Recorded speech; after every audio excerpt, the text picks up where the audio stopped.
গোটা বিশ্বে সকল ধর্মের মধ্যে সনাতন ধর্ম হলো এক এমন ধর্ম যা সত্য, অহিংসা, ক্ষমা, দয়া এবং মানবতার মতো উচ্চ কর্ম করা শেখায়।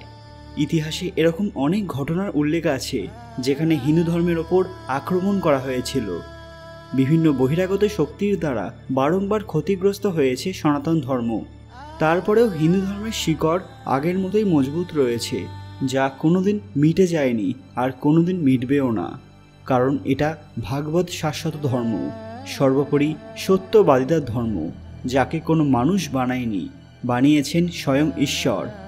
অনেক মানুষই মনে করেন যে হিন্দু ধর্ম শুধু ভারতেই রয়েছে, কিন্তু এটা সত্য নয়। আজকে আমরা এমন কিছু তথ্য আপনাদের জানাবো যা শুনলে সবাই অবাক হয়ে যাবেন। পুরী মঠের শঙ্করাচার্য নিশ্চলানন্দ সরস্বতী এক এমন কথা বলেছেন যা শুনে বিরোধীরাও স্তব্ধ হয়ে গেছেন। তিনি এমন কোন কথা বলেছিলেন যা শুনে গোটা বিশ্ব কেঁপে উঠল? এর সাথে আমরা এটাও বলবো যে কোন কোন দেশে হিন্দু ধর্ম ছড়িয়ে পড়ার সম্ভাবনা জোরালো হচ্ছে। কিন্তু এটাও জেনে নেওয়া দরকার যে কিভাবে এই দেশগুলি অন্য ধর্মের আওতায় চলে এসেছিল। তার আগে সবাই কমেন্ট বক্সে হর হর মহাদেব লিখতে ভুলবেন না। সকলকে পুরাণ কথা নতুন একটি ভিডিওতে স্বাগত। আজকে আপনারা জানবেন কোন কোন দেশ হতে চলেছে হিন্দু রাষ্ট্র। ভিডিওতে এগোনোর আগে সবাই কাইন্ডলি আমার চ্যানেলটি সাবস্ক্রাইব করে নেবেন। হিন্দু কোনো ধর্ম নয়, এটা বিজ্ঞান। যদি বৌদ্ধ ধর্মের কথা বলা হয় তাহলে আমরা দেখতে পাবো যে গৌতম বুদ্ধকে হিন্দু ধর্মেই ভগবান বিষ্ণুর নবম অবতার মনে করা হয়। শিখ ধর্মের প্রথম গুরু গোবিন্দ সিং হিন্দু ধর্মকে রক্ষা করতে তরবারি ধারণ করেছিলেন। আজও শিখ ধর্মের লোক হিন্দু দেবদেবীর পুজো করে থাকেন। জৈন ধর্মেও দর্শন পুজোর প্রচলন রয়েছে। প্রণামী ধর্মের মানুষরা ভগবান শ্রীকৃষ্ণকে নিজেদের আরাধ্য মনে করেন। বিশেষ কিংবদন্তি অনুসারে আজ থেকে প্রায় 700 বছর আগে চীনকে মহাচীন বা প্রাগ জ্যোতিষ বলা হতো, যাকে কামরূপের সঙ্গে যুক্ত করা হয়েছিল। এই রাজ্যের প্রথম উল্লেখ পাওয়া যায় রামায়ণ এবং মহাভারতের মতো মহাগ্রন্থে, যাকে পশ্চিমের সমুদ্রে বরাহ পর্বতের কাছে স্থাপন করা হয়েছিল। হরিবংশেও এর উল্লেখ পাওয়া যায়। অনেকের মতে হিউয়েনসাং এবং আলবিরুনির সময় কামরূপকেই মহাচীন বলা হতো।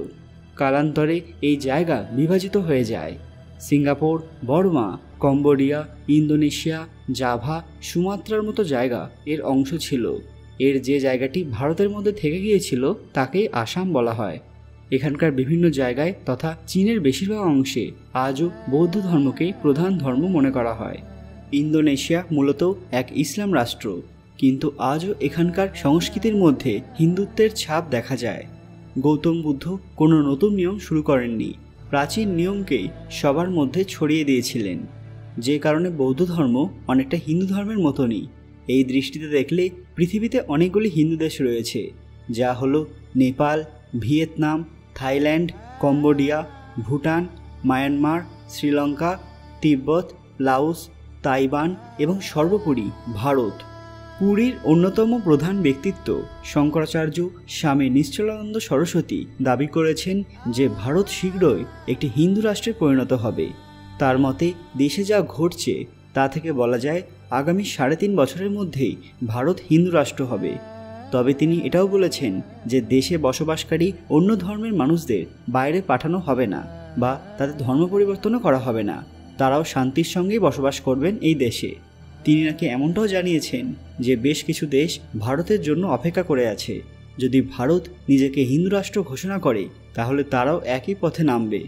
যদি ভারতের সবাই শান্তির সঙ্গে থাকতে পারে তাহলে বাংলাদেশের লোক কেন পারবে না, এমনটাও বলেছেন তিনি। জেনে নেওয়া দরকার যে শুধু ভারত নয়, বিশ্বের আরও অনেক দেশ হিন্দু রাষ্ট্রে পরিণত হবে, যার প্রমাণ বর্তমান সময়ে পাওয়া যাচ্ছে।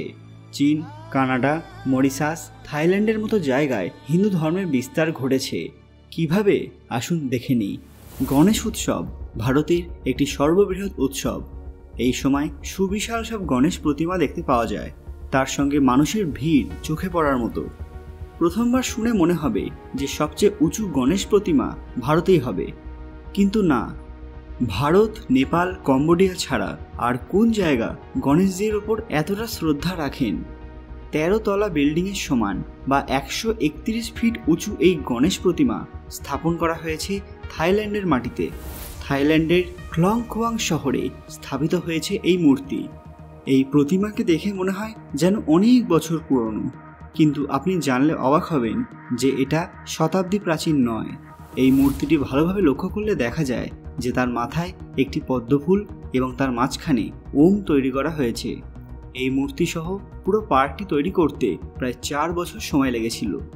মজার বিষয়টি হলো, থাইল্যান্ডে যে 4টি ফল পবিত্র কাজে রাখা হয় সেই সমস্ত ফল গণেশজির হাতে রাখা হয়েছে, যা হলো কাঁঠাল, আম, আখ এবং কলা। এই অঞ্চলের প্রতীক ফল হলো আম, যা সমৃদ্ধির চিহ্ন। এই গণেশ বিগ্রহের পেটের চারিপাশে একটি সাপ জড়িয়ে আছে, একটি লাড্ডু রয়েছে তার সুরে এবং তার বাহন ইঁদুর পায়ের কাছে বসে রয়েছে। হাতে ব্রেসলেট এবং পায়ের অলংকার বুদ্ধিমত্তার লক্ষণ। সর্বোপরি থাইল্যান্ডে গণেশজিকে জ্ঞান এবং বুদ্ধিমত্তার দেবতা হিসেবে পুজো করা হয়। এই মূর্তিকে এমনভাবে নির্মাণ করা হয়েছে যে বড় কোনো প্রাকৃতিক দুর্যোগে এর কোনো ক্ষতি হবে না। মূলত ব্রোঞ্জ দ্বারা নির্মিত এই মূর্তি। আপনি হয়তো জানতে আগ্রহী যে এটি কে তৈরি করেছে। এজন্য অযোধ্যা, অর্থাৎ এখানকার স্থানীয় ভাষায় যাকে আয়ুধ্যা রাজ্য বলে, সেই সম্পর্কে বিস্তারিত পড়তে হবে। এই সাম্রাজ্যের অধীনে 1549 সালে চা চোয়েং সাও নামের একটি বিশেষ শহর প্রতিষ্ঠিত হয়েছিল, যেখানকার সংগঠন সর্বদা ধর্মীয় এবং সামাজিক কাজ করতে প্রতিশ্রুতিবদ্ধ থাকে। এই অ্যাসোসিয়েশনের সভাপতি পল জেন সামচাই ভ্যানিসেনি সিদ্ধান্ত নিয়েছিলেন যে এখানে বিশ্বের সবচেয়ে উঁচু গণেশ মূর্তি স্থাপন করা হবে। এরপর 40,000 বর্গমিটারের এই জায়গাটির অনুসন্ধান করা হয়েছিল। প্রথমে এখানে আন্তর্জাতিক গণেশ পার্ক তৈরি করা হয়, তারপর এই মূর্তি স্থাপন করা হয়েছিল। এছাড়াও রয়েছে কেন্দ্রীয় জাদুঘর, যা স্থানীয় ইতিহাস সংরক্ষণের উদ্দেশ্যে তৈরি করা হয়। থাইল্যান্ডের সংস্কৃতি নিয়ে আজও বিভিন্ন প্রশ্ন শুনতে পাওয়া যায়, কারণ এখানকার বেশিরভাগ মানুষ বৌদ্ধ, কিন্তু তারা হিন্দু সংস্কৃতিকে এক অন্য মাত্রায় নিয়ে যাচ্ছেন। এই দেশে অজস্র হিন্দু প্রতীক রয়েছে, যেমন এখানকার এয়ারপোর্টের নাম সুবর্ণভূমি এয়ারপোর্ট, যার ভেতরে রয়েছে সমুদ্র মন্থনের ছবি তথা মূর্তি। শতাব্দীর পর শতাব্দী ধরে থাইল্যান্ডে হিন্দু সভ্যতার বিকাশ ঘটে। যদিও সংখ্যা গরিষ্ঠতার দিক থেকে থাইল্যান্ড হিন্দু দেশ ছিল না, কিন্তু এর ওপর হিন্দু ধর্মের এক বড় প্রভাব রয়েছে, যা ধীরে ধীরে আরও বৃদ্ধি পাচ্ছে, কারণ এখানকার শিকড়েই রয়েছে হিন্দুত্ব। সবাই গর্বের সঙ্গে কমেন্ট বক্সে হর হর মহাদেব লিখতে ভুলবেন না।